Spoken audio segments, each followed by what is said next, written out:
എത്രയാണെന്ന് കരുതിയ ഒരാളെ ഇങ്ങനെ വേട്ടയാടുക. ഇദ്ദേഹത്തെ നാട്ടിലിട്ട് വേട്ടയാടുന്നു, ഇനി അദ്ദേഹത്തെ വനവാസം പറഞ്ഞാൽ അവിടെ നിന്ന് വേട്ടയാടണമെന്നാണ് ഓരോരുത്തരുടെ മോഹം.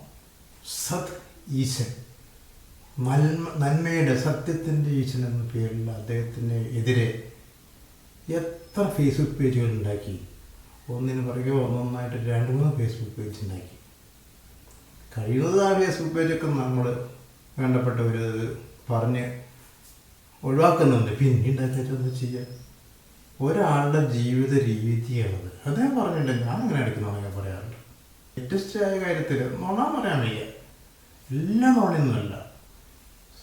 മന്ത്രിയാണോ എൻജിനീയറാണോ ഈ പണി ചെയ്യേണ്ടത്?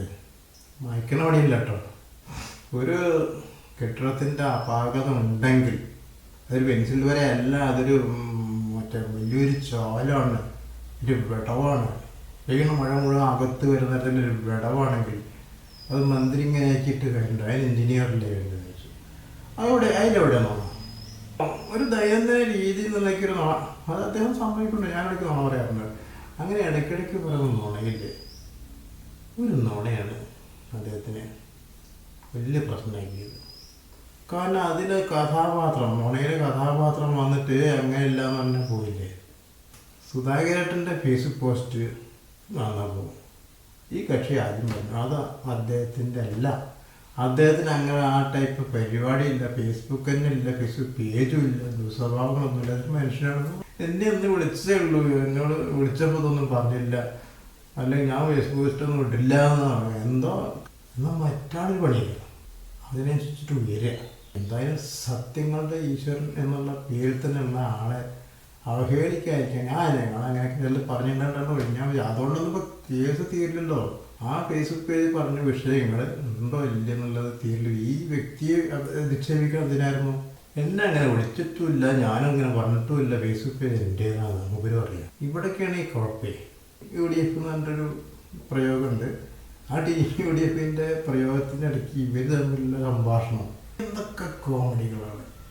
ഇങ്ങനെ വേട്ടയാടാൻ മാത്രമൊന്നുമില്ല കേട്ടോ. അത് നല്ല രസകരമായ കോമഡിയാണ്.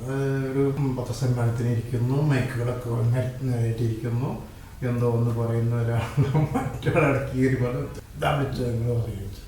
പിന്നെ ചോദ്യങ്ങളൊക്കെ ചോദിക്കും, അവിടെ ചോദിച്ചു, പ്രസിഡന്റ് ചോദിച്ചു, അവിടെ ചോദിച്ചു, ഒക്കെ അവിടെ ചോദിച്ചു.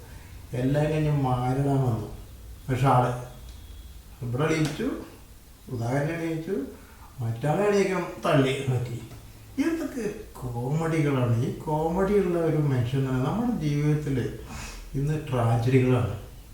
എന്നും ഓരോ പത്രവാർത്തകൾ ഇന്നുണ്ടായിരുന്നു. എല്ലാ ദിവസവും നമ്മളെ വേദനിപ്പിക്കുന്ന വിഷയമാണ്. ആ സമയത്ത് നമ്മുടെ രാഷ്ട്രീയ പശ്ചാത്തലത്തിൽ കേരളത്തിന് മൊത്തം അറിയാവുന്ന രീതിയിൽ ഇതൊക്കെ വളരെ സൗകര്യമാണ്. എന്നിട്ട് അതിന് ചാനലുകളും പത്രങ്ങളിലും ഇതിലൊക്കെ വരുന്നുണ്ടല്ലോ.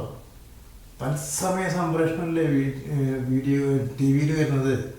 അത് കണ്ട് ആന്തിക്കുന്ന ആളെ പിന്നാലെ അങ്ങനെ കൈ കഴുകി കൂടി അയാളെ വേട്ടയാടി കാട്ടിലേക്ക് അയക്കണം എന്ന രീതി ശരിയല്ല.